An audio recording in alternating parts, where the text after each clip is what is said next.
अशा पॅकेटमध्ये मिळणारा खवा थोडासा रवाळ किंवा दाणेदार असतो आणि यापासून गुलाबजाम व्यवस्थित येत नाहीत किंवा मग ते बिघडतात।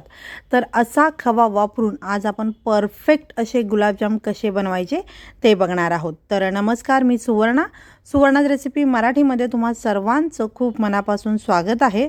तर आज आपण पॅकेटमधला रवाळ आणि दाणेदार असा खवा वापरून परफेक्ट गुलाबजाम कसे करायचे ते बघणार आहोत। तर इथे तुम्ही बघू शकता पॅकेटमधला खवा वापरून अगदी परफेक्ट असे हे गुलाबजाम आपले बनून तयार झालेले आहेत।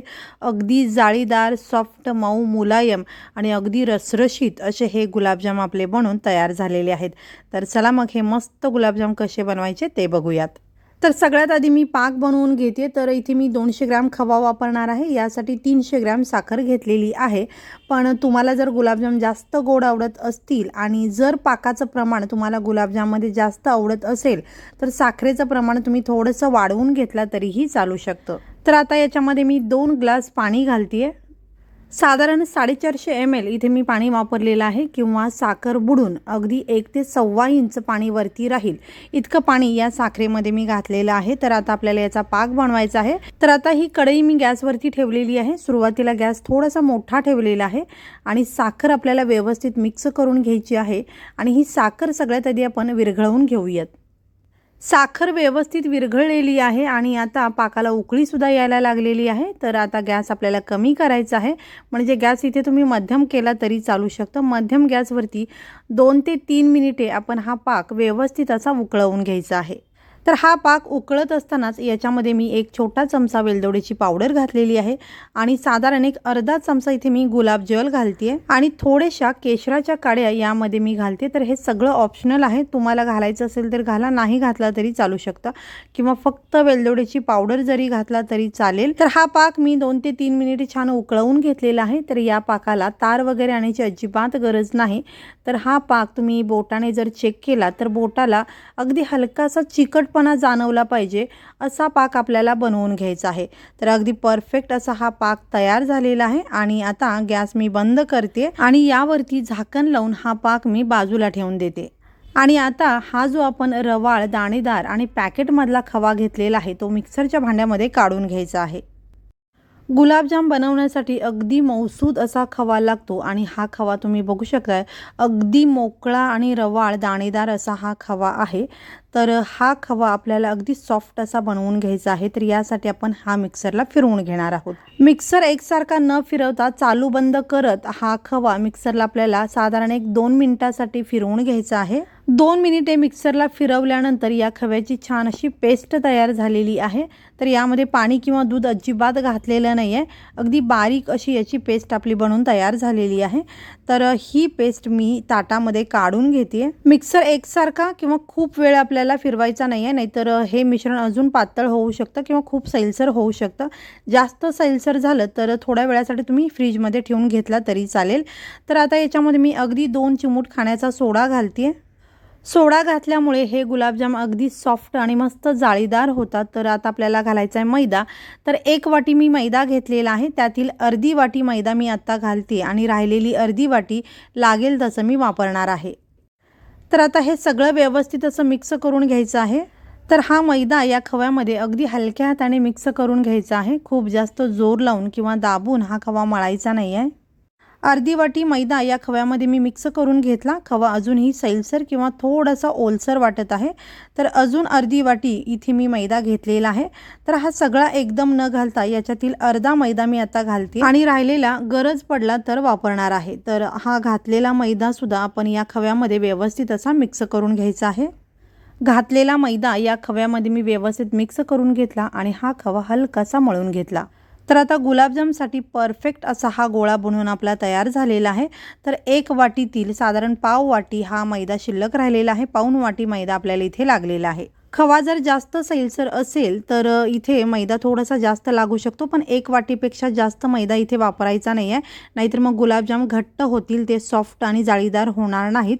तर खवा थोडा वेळ तुम्ही फ्रीजमध्ये ठेवून घेतला तर मैदा थोडासा कमी लागू शकतो. मैदा मिक्स केल्यानंतर 2 ते 3 मिनिटे खवा व्यवस्थित मळून घ्यायचा आहे, यामुळे गुलाबजाम आपले अगदी सॉफ्ट होतील आणि तेलामध्ये ते चिरणार नाहीत. तर इथे हा खवा मी व्यवस्थित असा मळून घेतलेला आहे, अगदी परफेक्ट आणि सॉफ्ट असा हा गोळा आपला बनून तयार झालेला आहे. पॅकेटमधला खवा मी तुम्हाला दाखवला, अगदी रवाळ, दाणेदार आणि अतिशय मोकळा होता.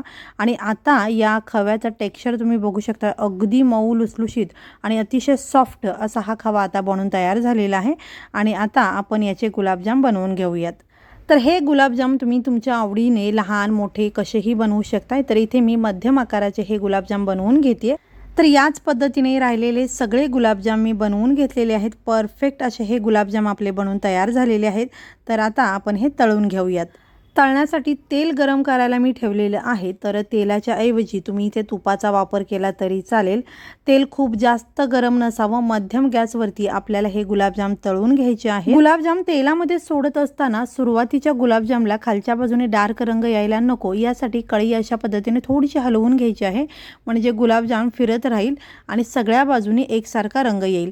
सुरुवातीला तुम्ही चमच्याने किंवा झाराने गुलाबजाम अजिबात हलवू नका, तो फुटू शकतो.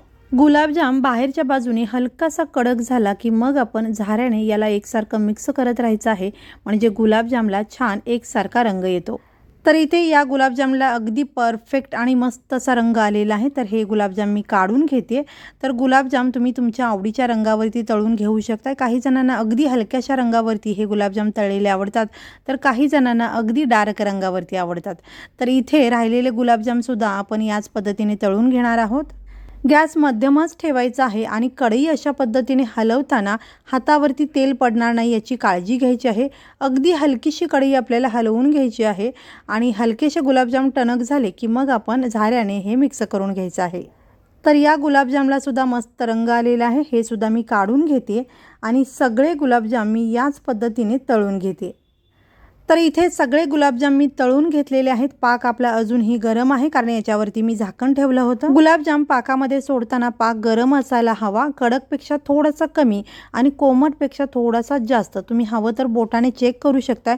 बोटाला हलकासा चटका बसला पाहिजे इतका गरम पाक असायला पाहिजे. तर या पाकावरती मी झाकण ठेवलं होतं. पाक अजूनही गरम आहे, पण तुमचा पाक जर थंड झाला असेल तर तो थोडासा गरम करून घ्या आणि मगच यामध्ये हे गुलाबजाम आपल्याला सोडायचे आहेत. तर इथे सगळे गुलाबजाम या पाकामध्ये मी सोडलेले आहेत आणि याला हलकंसं मिक्स करून घ्यायचं आहे. तर आता यावरती झाकण लावून हे रात्रभर मुरण्यासाठी मी ठेवून देते. पण तुमच्याकडे वेळ कमी असेल तर किमान 4 ते 5 तास तरी हे गुलाबजाम पाकामध्ये मुरवून घ्या, म्हणजे अगदी सॉफ्ट असे हे गुलाबजाम बनून तयार होतील. रात्रभर पाकामध्ये छान मुरवून दुसऱ्या दिवशी सकाळी हे गुलाबजाम मी पाकामधून काढलेले आहेत. तर आता तुम्ही इथे बघू शकता, मस्त रसरशीत, जाळीदार, अगदी सॉफ्ट असे हे गुलाबजाम आपले बनून तयार झालेले आहेत. पॅकेटमधला रवाळ, दाणेदार, मोकळा खवा वापरून अगदी सॉफ्ट, मऊ, लुसलुशीत, अगदी जाळीदार, परफेक्ट असे हे गुलाबजाम आपण बनवलेले आहेत. तर तुम्हीसुद्धा अशा पद्धतीने हे गुलाबजाम जरूर बनवून बघा. आणि तुम्हाला जर हा व्हिडिओ आवडला असेल तर व्हिडिओला लाईक करा, शेअर करा, चॅनलला सबस्क्राईब करून बेल आयकॉन जरूर दाबा. आणि हा व्हिडिओ पाहिल्याबद्दल खूप धन्यवाद.